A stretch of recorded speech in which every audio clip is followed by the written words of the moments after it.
스포츠 분석 토선생입니다. 매일매일 실전 배팅 중입니다. 스포츠 토토 배팅 노하우, 스포츠 분석 노하우 토대로 분석하고 있습니다. 항상 좋은 결과 목표로 좋은 건 공유하겠다는 마음으로 뉴스 자료 실시간 체크 후 댓글 링크에 공유하고 있습니다. 1월 20일 목요일 해외 축구 9경기 UEFA 챔피언스리그 갈라타사라이 vs AT 마드리드. 이 경기는 갈라타사라이의 박스 지배력과 AT 마드리드의 두 줄 수비가 정면으로 부딪히는 구도이지만 환경적인 요소까지 모두 합쳐보면 무게중심은 서서히 한쪽으로 기우는 그림이다. 갈라타사라이는 이카르디의 박스 장악력, 사네 측면 돌파, 균도안의 레이트런이 겹쳐지면서 박스 안과 하프스페이스를 동시에 파고드는 다층적인 공격 루트를 준비할 수 있다. 특히 사네가 측면에서 수비수를 끊어낸 순간 균도안이 하프스페이스로 스며들어 세컨 패스를 공급하면 이카르디는 니어파 포스트를 오가며 수비 간격을 끊임없이 무너뜨리는 그림을 만들 수 있다. AT 마드리드는 알바레즈와 줄리아노의 활동량을 앞세워 전방 압박과 역습을 노렸지만 장거리 원정 이후 90분 내내 높은 강도를 유지하기에는 분명한 부담이 따른다. 그래서 초반에는 중블록을 형성한 뒤 역습 위주의 현실적인 운영을 택하고 필요할 때만 라인을 살짝 끌어올리는 신중한 선택을 할 가능성이 크다. 반대로 갈라타사라이는 이스탄불의 열기와 UCL 분위기를 등에 업고 전방 압박의 강도를 평소보다 조금 더 끌어올려 AT 마드리드의 빌드업과 볼란치존을 적극적으로 공략하려 할 것이다. 이 과정에서 균도안이 두 줄 수비 사이에서 방향 전환을 해주고 사네가 측면에서 안쪽으로 파고들며 수비수를 끌어내면 박스 안에서는 이카르디가 센터백들과 정면 승부를 벌이는 그림이 반복될 수 있다. AT 마드리드는 기본적으로 실점을 최소화하는 팀이기 때문에 선제골을 내주는 순간 경기 운영이 크게 꼬이고 원정이라는 환경 때문에 라인을 쉽게 다시 끌어올리기도 쉽지 않다. 장거리 이동에 따른 피로 누적과 원정 심리까지 겹쳐지면 수비 라인이 한두 칸 더 내려앉으며 박스 근처에서 버티는 시간이 길어질 수 있고 그만큼 세트피스와 세컨볼 경쟁에서 갈라타사라이에게 더 많은 기회가 돌아갈 가능성이 크다. 갈라타사라이는 코너킥과 프리킥에서 이카르디를 중심으로 박스 안에 장신 자원을 배치하고 박스 밖에는 중거리 슈팅 능력이 있는 자원을 세워 세컨볼을 노리는 세트피스 패턴을 가져갈 수 있다. AT 마드리드는 역습 한 방을 위해 알바레즈와 줄리아노의 스프린트를 남겨두겠지만 바리오스가 수비와 공격을 양쪽 다 책임져야 하는 구조라 후반으로 갈수록 활동 반경과 피로도가 동시에 커지는 부담이 생긴다. 때문에 전반에는 양팀이 미드필드에서 강하게 부딪히며 균형을 유지하겠지만 후반 중반 이후에는 갈라타사라이의 전환 속도와 박스 지배력 그리고 홈 분위기가 서서히 AT 마드리드를 압박하는 흐름으로 흘러갈 가능성이 높다.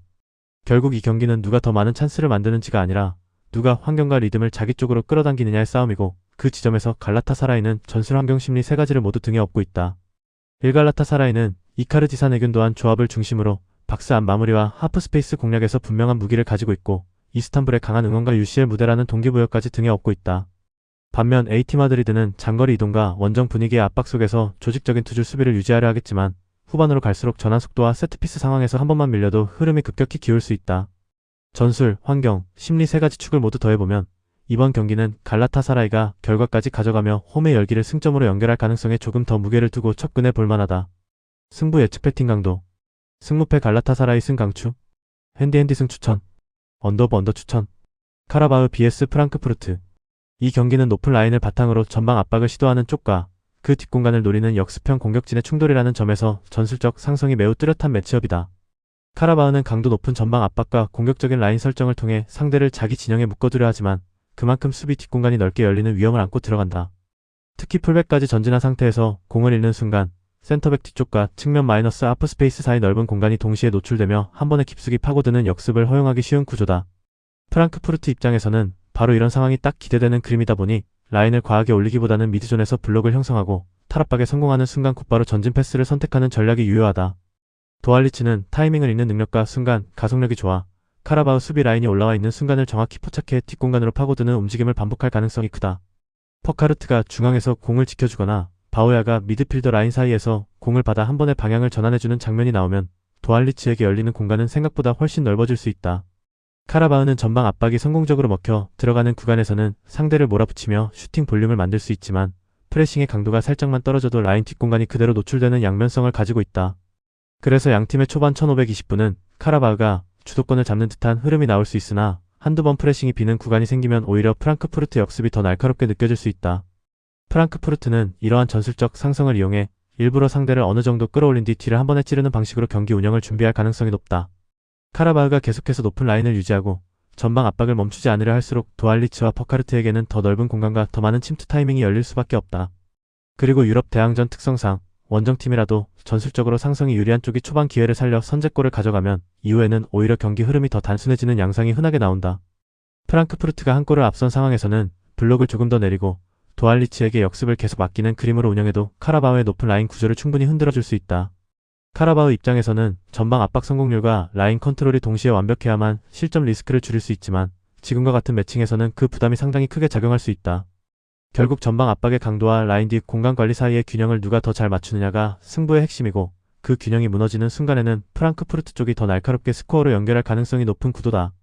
1위 경기는 하이프레싱과 높은 라인을 바탕으로 경기를 풀어가는 팀과 그 뒷공간을 노리는 역습형 공격진의 전형적인 상성 싸움이다. 카라바오가 가진 공격적인 에너지는 분명 위협적이지만 수비 라인 뒤로 열리는 넓은 공간을 감당하기에는 프랑크푸르트의 속도와 침투 타이밍이 상당히 까다로운 조합이다. 전술 구조와 공간 활용, 그리고 한 번의 역습이 경기 흐름을 통째로 뒤집을 수 있는 유럽 대항전 특성을 감안하면 이 승부는 프랑크푸르트 쪽으로 스코어가 기울 가능성을 높게 보는 편이 현실적인 선택이다. 승부 예측 배팅 강도. 승무패 카라바오패 강추. 핸디패 추천. 언더보브 추천. 에이지 알크마르 vs 엑셀시오르. 이 경기는 알크마르의 세트피스 완성도와 교체 카드의 깊이가 엑셀시오르의 수비 조직력을 얼마나 무너뜨릴 수 있느냐가 핵심 포인트다. 알크마르는 페럿의 박스 안 움직임과 웨슬리 파타티의 측면 돌파, 미난스의 전진 패스를 축으로 삼아 전방에서 지속적으로 슈팅 찬스를 만들어내는 팀이다. 특히 코너킥과 프리킥에서 장신 센터백들이 니어 포스트로 쇄도하며 1차원전을 만들고 미난스를 비롯한 이선 자원들이 뒤에서 리바운드 슈팅을 준비하는 루트는 상대 입장에서 매우 까다로운 패턴이다. 세트피스 루트가 한 번만 성공해도 엑셀시오르는 라인을 더 내릴 수밖에 없고 그렇게 되면 알크마르의 이선이 박스 근처에서 더 많은 시간을 보장받게 되어 오픈 플레이에서도 압박 강도를 자연스럽게 높일 수 있다. 반면 엑셀시오르는 역습 상황에서 산체스 페르난데스의 스피드를 활용해 한 번의 전환을 노릴 수 있지만 베르그라프가 연결고리 역할에서 전진 방향 선택을 적극적으로 가져가지 못하는 구간에서는 공격이 끊기는 장면이 많다. 나우유크스를 중심으로 한 더블 볼란치 라인이 박스 앞을 보호해야 하는데 알크마르가 박스 근처에서 세컨볼을 계속 회수하기 시작하면 중원이 버티는 시간이 길어져 파울이나 경고 리스크도 커질 수 있다. 세트피스 수비에서 리바운드 볼 처리의 약점을 드러내는 엑셀시오르 입장에서는 알크마르의 약속된 세트피스 루트가 반복될수록 박스 안팎에서의 수비 집중력을 동시에 요구받는 부담이 커질 가능성이 높다. 교체 카드 싸움에서도 알크마르는 측면과 이선에서 에너지를 유지할 자원을 교대로 투입해 압박 강도와 공격 템포를 후반까지 끌고 갈 수 있지만 엑셀시오르는 라인을 정리해줄 수비 중원 교체폭이 상대적으로 좁은 편이다. 그래서 시간이 지날수록 엑셀시오르의 수비 라인은 박스 안쪽으로 더 깊게 말려 들어갈 가능성이 크고 알크마르는 박스 앞 세컨 라인에서 미난스가 중심이 된 중거리 슈팅과 재차 크로스로 압박을 이어갈 수 있는 그림이 그려진다. 전술 상성만 놓고 보더라도 알크마르의 세트피스 패턴과 박스 안 움직임은 엑셀시오르의 세컨볼 수비와 라인 컨트롤 약점을 정확히 찌르는 구조라 득점 기대값이 자연스럽게 알크마르 쪽으로 기울 수밖에 없다. 또한 교체 이후에도 템포를 유지할 수 있는 알크마르와 달리 엑셀시오르는 후반 중반 이후 라인 간 간격이 벌어지면서 세컨볼 경쟁에서 밀릴 가능성이 높아 후반으로 갈수록 골 격차가 벌어질 여지도 충분하다. 결국 이 경기는 알크마르가 세트피스와 오픈 플레이 모드에서 우위를 점하고 교체 카드 싸움까지 가져갈 수 있는 구조를 갖추고 있어 홈에서 주도권을 쥔 채 경기 흐름을 설계할 가능성이 큰 매치업으로 볼 수 있다. 한 알크마르는 세트피스 전술 완성도와 전방 조합의 연계가 맞물리면서 한 경기 안에서 다양한 득점 루트를 만들어낼 수 있는 팀으로 성장하고 있다. 엑셀시오르는 전술 구조상 세컨볼 수비와 라인 컨트롤에서 노출되는 약점을 완전히 해소하지 못한 채 알크마르의 세트피스 오픈 플레이 패턴을 동시에 막아야 하는 부담을 안고 있다. 전술적 상성과 교체 카드 깊이, 그리고 홈에서의 공격 템포까지 고려하면 이번 경기는 알크마르가 승점 3점을 가져가며 흐름을 이어갈 가능성이 더 높은 매치업으로 판단된다. 승부 예측 배팅 강도. 승무패 알크마르 승 강추. 핸디 승 추천. 언더보브 추천. 사우샘프턴 vs 셰필드 유나이티드. 이 대결의 키워드는 전방 압박의 질과 후방 빌드업의 안정성이다. 사우스햄튼은 3-4-3을 바탕으로 3명의 센터백과 중원 더블 피벗을 통해 숫자 우위를 만들고 타이밍이 잡혔을 때 윙백과 아자즈를 활용해 측면과 하프 스페이스를 동시에 찌르는 전개 패턴을 갖추고 있다. 이때 아처는 뒷공간 침투와 페널티 박스 바깥에서 속도를 붙이는 드리블로 수비 라인을 계속 흔들어 상대 수비수들이 한 발씩 더 뒤로 물러나게 만드는 압박감을 준다. 반대로 셰필드 유나이티드는 후방 압박에 약해 공을 빼내는 과정에서 실수가 자주 나오고 강한 하이프레싱을 만나면 템포가 완전히 끊기는 흐름을 반복하고 있다. 그래서 사우스햄튼이 높은 위치에서 하이프레싱을 강하게 가동해 빌드업 라인에 압박을 걸면 셰필드 유나이티드 수비수들은 위험 지역에서 어렵게 짧은 패스를 주고받다가 치명적인 패스 미스나 터치 미스를 범할 가능성이 크다. 이런 장면이 누적되면 박스 근처에서 그대로 실점의 빌미가 되는 실책성 플레이가 나올 수밖에 없고 사우스햄튼의 공격진은 세컨볼을 빠르게 수거해 바로 슈팅이나 결정적인 패스로 연결하는 그림을 만들 수 있다. 아자즈와 브레그는 이런 실책 유발 상황에서 볼을 잡았을 때 전진 패스를 과감하게 찔러주거나 좌우로 흔들며 상대 블록을 무너뜨리는 역할을 수행하기 때문에 전방 압박의 효과를 배가시키는 핵심 축이다. 또한 사우스햄튼 윙백들이 공격 전환 시 터치라인을 깊게 파고들며 크로스를 올려주면 셰필드 유나이티드 풀백과 센터백 사이 간격이 벌어지면서 박스 안 숫자 싸움에서도 우위를 점할 여지가 충분하다. 셰필드 유나이티드도 벤포드의 제공권과 오웨어의 창의성을 활용해 역습 한두 번은 노릴 수 있겠지만 전체적인 빌드업 구조가 사우스햄튼의 전방 압박에 취약한 이상 장기전에서 주도권을 가져가기에는 한계가 뚜렷하다. 사우스햄튼 입장에서는 초반부터 라인을 과감히 올려 상대 수비에 심리적 압박을 주고 실책을 유도해 선제골을 만들어내는 시나리오가 가장 이상적이다. 그리고 선제골 이후에는 3백과 중원 라인의 간격을 조절하면서 무리한 공격보다는 템포 조절과 전환 속도로 경기 흐름을 관리해 나갈 가능성이 크다. 그럼에도 불구하고 라인을 너무 과감히 올렸다가 뒷공간을 허용한다면 벤포드가 한 번의 침투로 분위기를 바꿀 수 있는 리스크는 분명 존재한다. 그러나 전반적인 전술 완성도, 빌드업 안정성, 세컨볼 경쟁력까지 모두 감안하면 이 경기는 사우스햄튼이 전방 압박으로 흐름을 접수할 가능성이 더 높은 매치업으로 보는 쪽이 합리적이다. 1위 경기는 전방 압박과 후방 빌드업의 안정성에서 이미 방향성이 어느 정도 정해진 승부라고 볼 수 있다. 사우스햄튼의 3-4-3 구조와 하이프레싱은 후방 전개가 불안한 셰필드 유나이티드에게 가장 까다로운 유형이고 시간이 지날수록 실책 유발과 세컨볼 쏠림이 사우스햄튼 쪽으로 누적될 가능성이 크다. 결국 높은 위치에서 경기를 틀어지는 팀이 승부를 가져가는 흐름 속에서 사우스햄튼이 홈에서 주도권을 끝까지 유지하며 승리를 만들어낼 개연성이 더 높은 한판이다. 승부 예측 배팅 강도. 승무패 사우스햄튼 승 강추. 핸디핸디 승 추천. 언더보브 추천. 와포드 vs 포츠머스 FC. 이 매치는 세컨볼 경쟁력과 전방 침투 속도에서의 차이가 승부를 가르는 경기라고 볼 수 있다. 와퍼드는 4-2-3-1 구조 안에서 세rum고르를 축으로 두고 인스와 차크베타제가 하프스페이스를 파고드는 패턴을 통해 단번에 박스 근처까지 전진한다. 때문에 수비형 미드필더가 한 번만 압박을 뚫어내면 세컨볼과 두 번째 공격 찬스가 자연스럽게 와퍼드 쪽으로 쌓이는 구조가 만들어진다. 특히 세rum고르가 니어 포스트 쪽으로 빠르게 파고들며 센터백을 끌고 나가면 박스 안팎에서 인스와 차크베타제가 자유롭게 슈팅 각을 찾을 수 있는 상황이 자주 등장한다. 그리고 와퍼드는 세컨볼 상황을 단순히 한 번의 슈팅으로 끝내지 않고 박스 앞에 두세 명을 미리 세워 리바운드까지 연결하는 세트 패턴을 잘 활용하는 팀이다.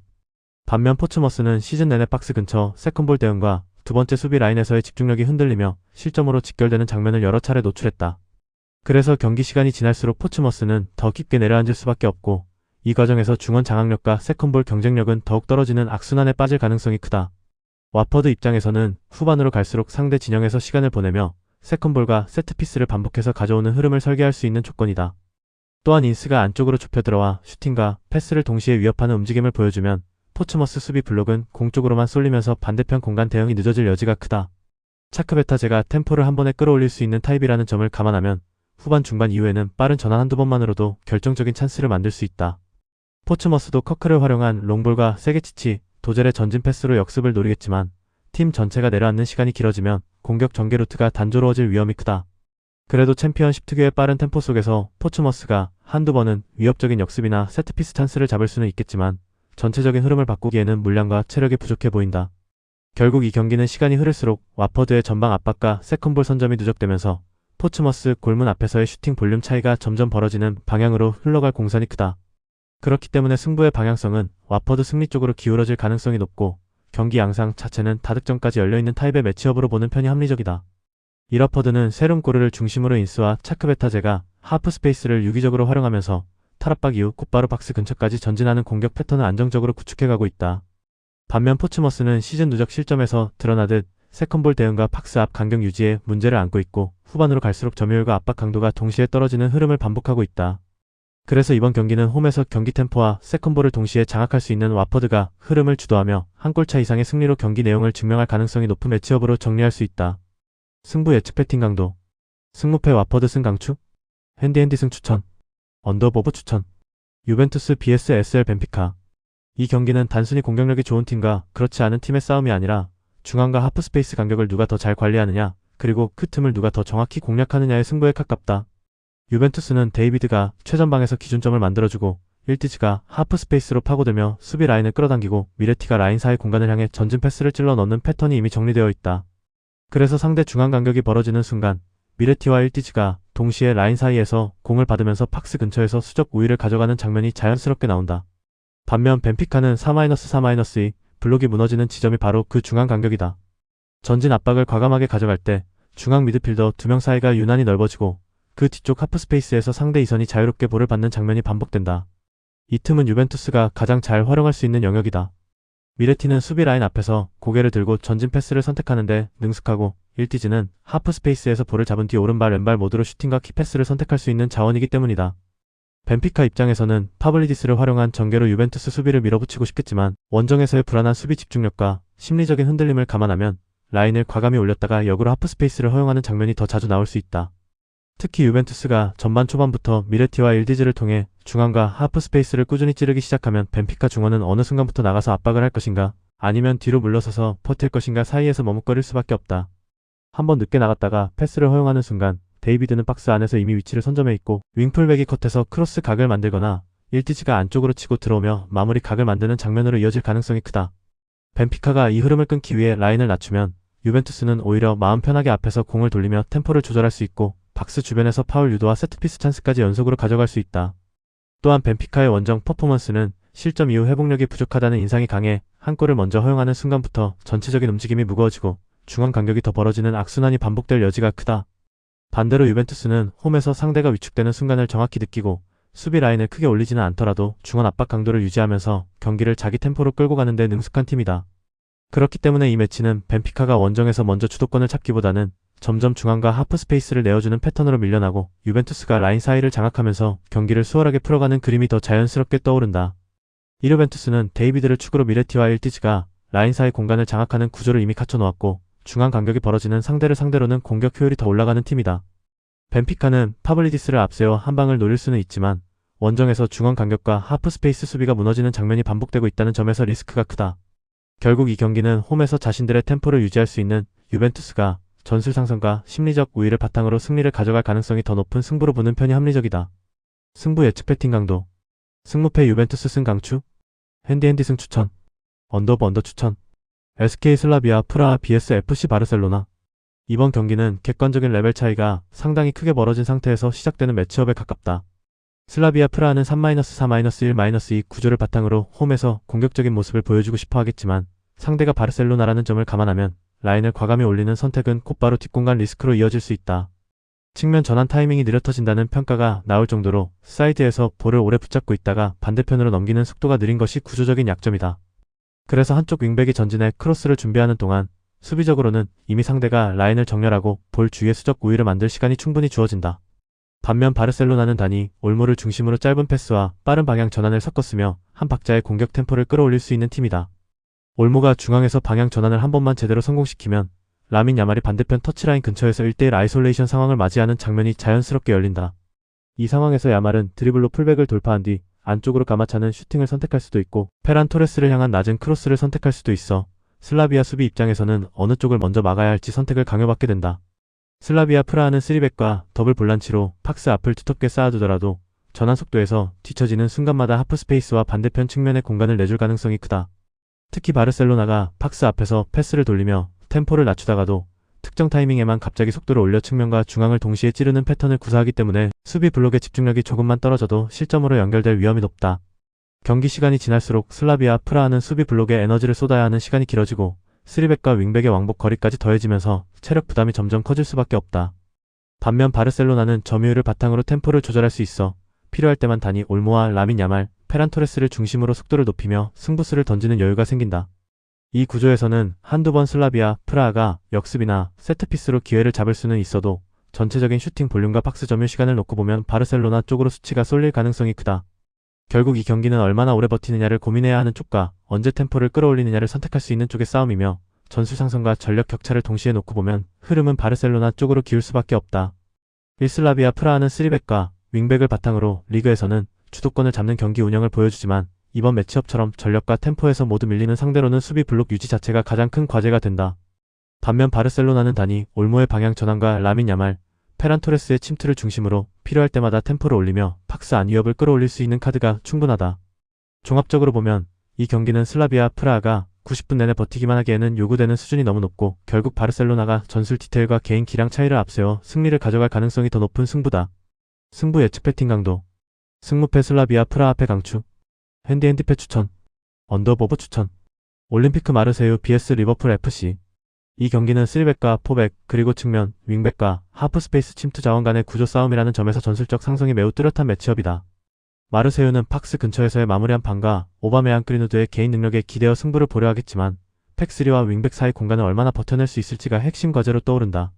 리버풀은 각포와 소보슬러이의 플레이메이킹을 통해 중앙에서 박스 앞까지 공을 운반하고 살라에게 날카로운 킬패스를 공급한 뒤 피르츠의 마무리로 이어지는 세밀한 공격 패턴을 준비하고 있다. 그래서 마르세유 입장에서는 소보슬러이가 하이 포켓에서 편하게 공을 잡는 상황, 각포가 하프 스페이스에서 볼을 오래 끌 수 있는 상황만큼은 최대한 차단해야 한다. 그럼에도 불구하고 백3 옆과 윙백 뒤 공간이 동시에 열리는 순간이 자주 나오면 살라가 그 틈을 파고드는 그림이 반복되면서 수비 라인의 집중력이 점점 떨어질 가능성이 크다. 리버풀은 짧은 패스를 여러 번 주고받으며 라인을 끌어올리기보다는 탈압박 한 번에 곧바로 측면으로 공을 전환해 살라와 각포에게 1대1 구도를 만들어주는 선택을 할 수 있다. 이때 비르츠는 수비와 미드필더 라인 사이에서 계속 위치를 바꾸며 패스 받는 포인트를 만들어내고 컷백 상황에서 박스 앞 두 번째 옵션 역할을 수행한다. 마르세유의 백3는 박스 안에서의 크로스 처리나 1차 차단에는 강점을 보이지만 박스 바로 앞에서 비르츠가 슈팅 각을 잡는 장면까지 동시에 통제하기에는 움직임 대응 범위가 넓어질 수밖에 없다. 또한 호이비에르는 혼자서 백3 앞을 넓게 커버해야 하는 시점이 길어질수록 압박 타이밍과 위치 선정에서 체력 부담이 누적되며 작은 실수가 곧바로 박스 앞 찬스로 이어질 수 있다. 리버풀 입장에서는 굳이 라인을 무리하게 올리지 않더라도 중원에서 볼을 탈취한 뒤 소보슬러이와 피르츠를 거쳐 살라 쪽으로 빠르게 전개하는 것만으로도 충분히 득점 기회를 만들 수 있는 구도다. 마르세유는 세트피스나 전환 한 방으로 분위기를 바꿀 수는 있겠지만 오히려 라인을 높게 가져가는 순간 리버풀의 전환 속도와 패스 퀄리티의 역습을 허용할 위험이 커진다. 그래서 이 경기는 3백이 버티느냐, 하프 스페이스 컷백 패턴이 뚫느냐의 싸움에 가깝고 세밀함과 패턴 완성도 면에서는 리버풀 쪽에 무게가 실린다. 특히 후반으로 갈수록 마르세유의 윙백 왕복이 느려지는 타이밍과 살라가 안쪽으로 파고드는 타이밍이 겹치면 컷백과 세컨 찬스 슈팅이 연속해서 나올 수 있는 구조다. 결국 파이널 서드에서의 세밀함, 라인 사이를 흔드는 전환 속도, 하프 스페이스를 파고드는 움직임까지 모두 합쳐보면 리버풀이 스코어를 만들어낼 수 있는 루트가 더 다양하게 설계되어 있는 경기라고 해석하는 편이 자연스럽다. 일마르세유는 오바메양과 그린우드의 한 방으로 경기 흐름을 뒤집을 수 있는 카드가 있지만 3백과 윙백 구조가 하프 스페이스 컷백 패턴을 90분 내내 버티기에는 부담이 큰 매치업이다. 반면 리버풀은 칵포 소보슬러이 비르츠 살라로 이어지는 공격 라인이 패스 템포와 움직임의 질에서 우위를 보이고 전환 속도에서도 더 완성도 높은 그림을 가져갈 수 있다. 전술적 상승과 파이널 서드에서의 디테일을 모두 감안하면 이 경기는 리버풀이 꾸준히 찬스를 만들어내며 승리에 가까이 다가갈 가능성이 높은 승부라고 판단된다. 승부 예측 배팅 강도. 승무패 마르세유패 강추? 핸디패 추천. 언더버브 추천. 뉴캐슬 유나이티드 vs PSV 에인트호벤. 이 경기는 하프라인까지 라인을 끌어올리며 압박과 전환을 동시에 가져가려는 팀과 4-2-3-1 구조 안에서 패턴 플레이로 돌파구를 찾으려는 팀의 맞대결이다. 뉴캐슬은 4-3-3에서 토날리를 중심으로 빌드업 방향을 계속 바꿔주며 좌우폭을 먼저 넓혀놓은 뒤 하프 스페이스로 세컨 침투를 집요하게 가져가는 팀이다. 토날리가 3선에서 볼을 받아 한 번은 오른쪽으로, 다음에는 왼쪽으로 전환 패스를 돌리는 순간 고든과 반대쪽 윙 자원이 동시에 폭을 넓히며 상대 풀백을 양쪽으로 벌려놓는다. 그 과정에서 볼테마드는 중앙에서 수비수와 몸싸움을 벌이며 자리를 잡고 고든은 라인 위에 있다가 한 박자 늦게 안쪽 하프 스페이스로 파고드는 세컨 침투로 마무리 각도를 만들어낸다. 아인트호벤 입장에서는 비어르만이 중원에서 전개를 책임지며 안정적으로 볼을 풀어가야 하는데 뉴캐슬의 전방 압박 강도가 올라갈수록 탈압박의 난도가 자연스럽게 높아질 수밖에 없다. 특히 뉴캐슬이 전방 3명으로 빌드업 출발점을 압박하고 토날리가 한 칸 앞으로 나와 비어르만 쪽 패스 루트를 차단하는 순간 아인트호벤은 측면으로 공을 빼내는 과정에서 실수 위험을 안게 된다. 이때 고든이 전진 압박과 동시에 역습 상황에서 뒷공간을 겨냥하는 움직임을 병행하면 아인트호벤 수비 라인은 공을 지키는 것과 라인을 유지하는 것 사이에서 선택을 강요받게 된다. 반대로 아인트호벤도 비어르만과 페리시치, 페피를 축으로 박스 근처에서 짧은 패스 교환을 통해 찬스를 만들 수 있는 팀이라 뉴캐슬 수비가 라인 조절에 실패하는 구간에서는 위협적인 장면을 연출할 여지도 있다. 그러나 뉴캐슬은 홈 분위기 속에서 압박 강도를 한 단계 더 끌어올릴 가능성이 크고 토날리가 공을 빼앗는 즉시 고든과 볼테마드를 향해 전진 패스를 공급하는 그림을 꾸준히 만들려 할 것이다. 아인트호벤이 수비 시 2명의 수미로 박스 앞을 보호하겠지만 뉴캐슬의 하프 스페이스 세컨 침투와 풀백의 뒤늦은 오버래핑이 겹치면 측면과 중앙 사이 간격이 벌어질 수 있다는 점도 무시하기 어렵다. 그래서 경기 흐름은 뉴캐슬이 토날리를 중심으로 방향 전환과 탈압박을 반복하며 점점 아인트호벤의 수비 블록을 뒤로 물러나게 만드는 쪽으로 전개될 가능성이 크다. 그럼에도 불구하고 아인트호벤이 세트피스나 전환 상황에서 한두 번은 페피에게 결정적인 찬스를 만들어줄 수 있지만 전체적인 볼 압박과 템포 관리에서는 뉴캐슬 쪽에 조금 더 무게가 실린다. 경기가 길어질수록 뉴캐슬의 공격 템포와 압박 강도는 아인트호벤의 빌드업 라인에 부담을 누적시킬 것이고 하프 스페이스를 향한 고든의 세컨 침투가 후반으로 갈수록 더욱 위력적으로 보일 수 있다. 결국 이 경기는 토날리가 만들어내는 빌드업 전환과 고든 볼테마드의 연계 그리고 하프 스페이스 침투 패턴을 아인트호벤이 어디까지 버텨낼 수 있는지에 따라 스코어가 갈릴 가능성이 높은 매치업이다. 뉴캐슬은 토날리를 축으로 한 빌드업 전환과 고든 볼테마드의 움직임을 결합해 아인트호벤의 최종 수비 라인을 끊임없이 흔드는 플레이를 준비하고 있다. 반면 아인트호벤은 비어르만 중심의 전개와 페리시치, 페피의 패턴 플레이에 의존해야 하는데 강한 압박과 높은 템포 속에서는 빌드업이 흔들릴 여지가 분명 존재한다. 압박과 전환, 그리고 UCL이라는 무대의 분위기까지 고려하면 이 경기는 뉴캐슬이 하프스페이스 세컨 침투를 앞세워 경기 주도권을 잡고 승리를 노려볼 만한 흐름으로 흘러갈 가능성이 높다. 승부 예측 배팅 강도, 승무패 뉴캐슬 승주력, 핸디핸디 승 추천, 언더브 언더 추천, 바이에른 미넨 vs 로얄 윈용 생질로아즈. 이 경기는 중원 싸움의 질과 세컨볼 경합에서의 우위가 전방 마무리에서의 격차와 그대로 연결되는 매치업이다. 바이에른 미넨은 고레츠카를 중심으로 한 더블 볼란치 라인이 압박을 탈출하는 동시에 다시 전진 압박을 걸 수 있는 기반을 갖추고 있어 경기 초반부터 템포를 자신들에게 유리한 쪽으로 끌고 갈 가능성이 높다. 고레츠카가 센터서클 부근에서 볼을 따내거나 세컨볼을 회수하는 순간 곧바로 케인 쪽으로 전진 패스가 연결되고 케인은 등지고 받으면서 올리세를 비롯한 이선 자원들에게 다시 한번 찬스를 배달하는 구조를 만들 수 있다. 이 과정에서 위니용의 미드필더 라인이 수비 진영까지 깊게 말려 들어가면 중원에서의 압박 강도는 떨어지고 세컨볼 경쟁에서도 반박자씩 늦게 따라붙는 패턴이 반복될 수 있다. 위니용 입장에서는 라인을 올려 중원에서 맞붙으면 케인과 올리세티 공간이 크게 열리고 라인을 내리면 이선과 박스 앞에서 바이에른 미넨의 슈팅 시도를 계속 허용하는 딜레마를 안고 들어가야 한다.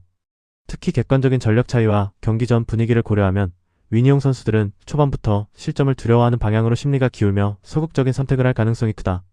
이렇게 되면 볼을 갖고 있는 시간 자체가 줄어들고 공격 전개보다는 클리어링에 급급한 장면이 많아져 자연스럽게 세컨볼과 두 번째 공격 찬스를 상대에게 내주는 흐름이 이어진다.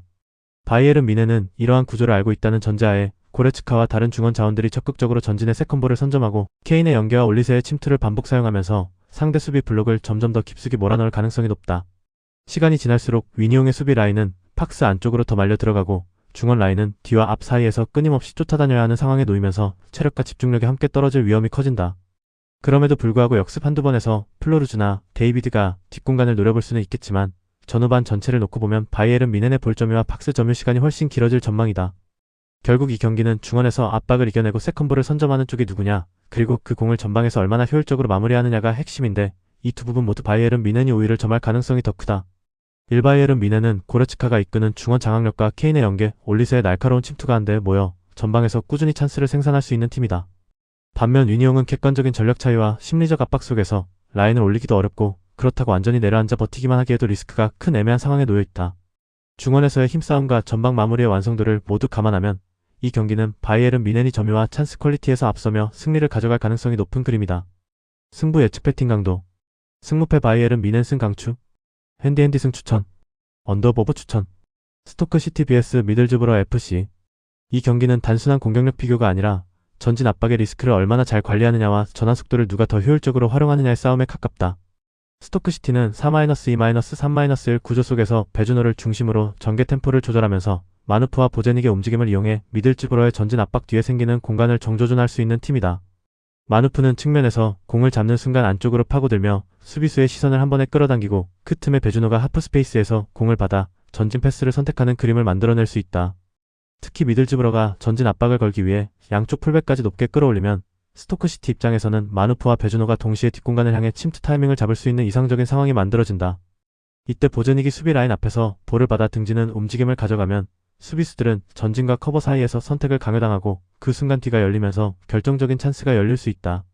미들즈브러는 브루그소르크와 휘테커의 활동량을 앞세워 높은 위치에서 볼을 탈취하고 스토크시티의 빌드업을 끊어낸 뒤 곧바로 슈팅으로 이어가는 패턴을 노릴 것이다. 하지만 전진 압박이 조금만 헛돌아도 해크니와 함께 올려선 더블 볼란치 뒤쪽 공간이 비면서 센터백 2명만 남는 불안한 상황이 반복될 위험이 크다. 이 구간에서 스토크시티가 첫 패스만 정확히 마누프 또는 베주노에게 연결한다면 빠른 전환 패턴 한 번으로도 박스 안까지 순식간에 진입하는 장면을 만들 수 있다. 또한 교체 카드에서도 스토크시티가 상대적으로 우위를 가지고 있어 후반 중반 이후 미들즈브러의 압박 강도가 떨어지는 순간을 노려 새로운 속도 자원을 투입하며 흐름을 완전히 자기 쪽으로 끌고 올 수 있다. 전술적으로 봤을 때도 스토크시티는 굳이 라인을 무리하게 올리지 않고도 상대의 실수를 유도해 역습형 패턴으로 승부를 볼 수 있는 구조를 갖추고 있다. 반면 미들즈브러는 팀 특성상 라인을 내리고 버티는 축구를 하기보다는 일정 수준 이상 전진 압박과 공격적인 라인 설정을 유지해야 본래의 힘이 나오기 때문에 그 자체가 이번 경기에서는 리스크로 작용할 수 있다. 결국 전진 압박 이후 리커버리 속도와 뒷공간 커버 능력, 그리고 교체 자원 퀄리티까지 묶어서 보면 흐름이 길어질수록 스토크시티 쪽이 더 안정적으로 경기 내용을 설계할 수 있는 매치업이다. 스토크시티가 초반에는 라인 유지에 집중하면서 상대 에너지를 빼고 후반으로 갈수록 마누프와 베주노의 침투 타이밍을 살려 역습 빈도를 늘리는 그림이 가장 설득력 있는 시나리오다. 이리 경기는 화려한 점유 싸움보다는 압박 이후 뒷공간을 어떻게 활용하느냐와 교체 카드로 어떤 템포 변화를 만들어내느냐가 승부의 핵심이다. 스토크시티는 마누프와 베주노의 침투, 보제닉의 연계, 그리고 벤치 자원까지 활용해 미들즈브러 수비 라인이 무너지는 타이밍을 끝까지 노릴 수 있는 팀이다. 반대로 미들즈브러는 특유의 공격적인 전진 압박이 오히려 뒷공간 리스크를 키우는 방향으로 작용할 수 있어 전술 상성과 리스크 관리 측면에서는 스토크시티 쪽으로 저울이 기운다고 판단된다. 승부 예측 배팅 강도. 승무패 스토크시티 승 강추. 핸디핸디 승 추천. 언더보브 추천. 첼시 vs 파포스 FC. 이 경기는 단순히 네임밸류 싸움이 아니라 메잘라 침투와 하프스페이스 통제 여부가 승부를 가르는 전술적인 매치업이다. 첼시는 엔소 페르난데스가 중앙에서 측면으로 대각선 침투를 가져가는 전형적인 메잘라 무브먼트를 통해 파포스 수비 라인 사이에 존재하는 작은 틈을 끝까지 파고들려 할 것이다. 때문에 파포스 입장에서는 처음에는 팍스 안에만 인원을 직결시키면 버틸 수 있을 것처럼 느껴지겠지만 엔소가 하프스페이스까지 파고 들어가는 순간부터 수비 시야가 두 갈래로 갈라지는 문제가 생긴다. 엔소가 박스 측면 하프스페이스를 점유한 상태에서 낮은 크로스를 선택하면 골문 앞에서는 델랍이 1차 마무리를 노리고 박스 앞에서는 콜 파머가 컷백 동선을 타며 두 번째 마무리 각을 만든다. 파포스 수비진이 메잘라 침투에 대응하기 위해 한두 명을 측면으로 끌려 나가게 되면 자연스럽게 중앙에서 콜 파머의 침투 동선을 놓치는 상황이 발생하고 이는 곧 컷백 한 방에 수비 블록이 무너지는 장면으로 이어질 가능성이 높다. 그리고 첼시는 이런 패턴이 한번 성공하면 같은 움직임을 위치만 조금씩 바꿔 반복하면서 상대 수비 집중력을 서서히 갉아먹는 스타일을 선호한다. 반면 파포스는 라인을 내리면서 버티는 데에는 어느 정도 경험이 있지만 메잘라 침투를 수차례 맞다 보면 수비 간격이 무너지고 볼만 쫓다가 이선 침투를 놓치는 그림이 반복될 수 있다. 오르샤와 드라고미르가 역습 상황에서 날카로운 패스와 마무리를 보여줄 여지는 분명 존재하지만 수비에서 버텨야 하는 시간이 길어질수록 공격 전환의 완성도는 떨어지기 쉽다. 그래서 전체적인 경기 흐름은 첼시가 점유와 템포를 주도하고 파포스는 수비 블록을 내린 채 버티면서 간헐적인 역습으로 응수하는 형태로 흘러갈 가능성이 크다. 중요한 것은 파포스 수비진이 엔소의 메잘라 침투와 콜 파머의 중앙 침투, 델랍의 박스 안 움직임을 동시에 통제할 수 있느냐인데 이 세 가지를 한 번에 막아내기에는 부담이 상당하다. 특히 파이널 서드 부근에서 하프 스페이스가 한 번 열리면 그 이후 두세 번의 연속적인 컷백과 세컨 찬스를 감당하기 어렵다는 점에서 수비 조직 전체가 흔들릴 가능성이 높다. 결국 메잘라 침투와 컷백 패턴이 몇 차례 반복되면 파포스는 라인을 더 깊게 내릴 수밖에 없고 그 과정에서 박스 앞에서의 세컨볼과 중거리 슈팅까지 허용하는 구도에 몰릴 여지가 크다. 이런 구조라면 첼시는 전반부터 꾸준히 찬스를 누적시키고 후반에는 체력과 멘탈에서 앞선 상태로 경기 템포를 완전히 쥐고 흔들 수 있는 위치에 설 가능성이 높다. 그럼에도 파포스가 세트피스나 역습에서 한두 번 정도는 날카로운 장면을 만들 수 있겠지만 전체적인 경기 흐름을 바꾸기에는 메잘라 전술에서 비롯되는 구조적 격차가 너무 크게 느껴지는 매치업이다. 일체시는 엔소 페르난데스의 메잘라 침투와 델랍, 콜 파머의 박스 장악력을 결합해 하프 스페이스와 컷백 루트를 동시에 공략하는 공격 패턴을 점점 더 완성도 있게 다듬어가고 있다. 반면 파포스는 라인을 내리고 버티는 수비는 가능하지만 메잘라 움직임으로 인해 수비 시야가 갈라지는 순간부터 중앙 침투와 컷백을 동시에 통제하지 못하는 약점을 안고 있다. 그래서 이번 경기는 전술적인 상성과 공격 패턴의 다양성에서 앞서는 첼시가 흐름을 주도하며 골 격차까지 벌려 승부를 마무리할 가능성이 높은 매치업으로 정리할 수 있다. 승부 예측 배팅 강도. 승무패 첼시 승 강추. 핸디핸디 승 추천. 언더보브 추천. 아탈란타 BC vs 아틀레틱 빌바오. 이 매치는 한마디로 말해 양쪽 모두 공격 루트가 지나치게 단조롭다는 공통분모 위에서 시작된다. 아탈란타는 크르스토비치의 머리를 향한 포스트 플레이, 빌바오는 구르제타에게 의존하는 마무리 패턴에 지나치게 집중되어 있어 수비 입장에서는 플랜을 세우기가 오히려 수월하다. 아탈란타는 데 케텔라에르와 에데르송을 통해서도 전개를 섞어주려 하지만 막상 결정적인 순간이 오면 크로스와 롱볼로 회귀하는 경향이 강해 패턴 변화가 부족하다. 빌바오 역시 니코 윌리엄스와 베렌게르의 돌파, 3세트의 연계를 통해 하프 스페이스를 두드리지만 최종 선택지는 대부분 구르제타를 향한 크로스나 컷백에 맞춰져 있다. 문제는 양팀 모두 이런 1차 루트가 막혔을 때 꺼낼 수 있는 또 다른 공격 카드가 마땅치 않고 후반 교체 자원들 또한 전술의 판도를 단번에 뒤집을 정도의 변수를 제공하지 못한다는 점이다. 세트피스에서도 마찬가지로 각각 장신 자원과 킥 능력자를 보유하고 있음에도 세밀하게 설계된 세트 플레이가 오랫동안 득점으로 이어지지 못했고 최근 경기들에서는 위협적인 장면조차 많지 않았다. 그래서 초반에는 양팀이 서로의 에이스를 활용해 강하게 승부를 걸려 하겠지만 상대 수비가 패턴에 적응하는 순간부터는 박스 근처에서의 슈팅 볼륨마저 제한될 가능성이 크다. 아탈란타 입장에서는 크르스토비치가 공을 지켜주는 시간은 늘어나겠지만 이선이 따라붙어 박스 안에서 수적 우위를 만드는 장면이 많지 않다면 위협도는 자연스럽게 떨어진다. 빌바오 또한 니코 윌리엄스의 속도로 한두 번 하프 스페이스를 파고들 수는 있겠지만 구르제타에게만 시선이 쏠린 전개가 반복되면 수비가 블록만 잘 유지해도 실점 없이 버텨낼 수 있다. 후반으로 갈수록 체력 저하와 함께 전개 속도가 전반보다 더 느려지고 서로가 서로의 패턴을 완전히 파악한 상태에서 안전한 선택 위주로 공을 돌리는 루즈한 흐름이 길어질 공산이 크다. 여기에 세트피스마저 날카롭지 못한 두 팀의 특성이 겹치면 코너킥과 프리킥이 여러 번 나와도 정작 득점으로 직결되는 장면은 보기 어려운 양상이 될 수 있다. 결국 90분 동안 경기 내용은 어느 팀이 압도한다기보다는 서로의 장점을 어느 정도 제어한 상태에서 큰 위기 없이 공방만 주고받는 그림으로 흘러갈 가능성이 높다. 그렇기 때문에 승부가 어느 한쪽으로 크게 기울어지기보다는 한 골이 나오더라도 다시 맞불을 놓는 수준에서 균형이 유지되거나 아예 골이 뜸한 채로 끝날 시나리오까지 충분히 열려있는 매치업이다. 전술적 상승과 최근 공격 패턴, 세트피스 완성도를 모두 감안하면 이 경기를 무승부 쪽으로 먼저 열어두고 보는 것이 더 합리적인 접근이라 할 수 있다. 이라탈란타는 크르스토비치를 축으로 한 단순한 포스트 플레이에 빌바오는 구르제타에게 집중되는 마무리 패턴에 지나치게 의존하고 있다. 세트피스 득점 루트마저 막혀있는 상황에서 양팀 모두 후반에 판도를 바꿔줄 만한 전술적 플랜 B가 뚜렷하지 않다는 점이 이 매치업의 흐름을 더욱 무겁게 만든다. 전술적 상승과 최근 공격 흐름을 종합해보면 이 경기는 큰 폭의 스코어 변화 없이 루즈하게 흘러가며 무승부로 귀결될 가능성이 충분히 높은 승부라고 판단된다. 승부 예측 배팅 강도. 승무패 무승부 강추? 핸디패 추천. 언더 강추. 영상 보느라 수고하셨습니다. 항상 좋은 건 공유해서 같이 척중률을 높이고 싶은 마음뿐입니다. 조합은 뉴스 선발 등 체크 고민 후 링크에 공유하고 있습니다. 댓글에 링크 있으니 참고해주세요. 구독과 좋아요 감사합니다.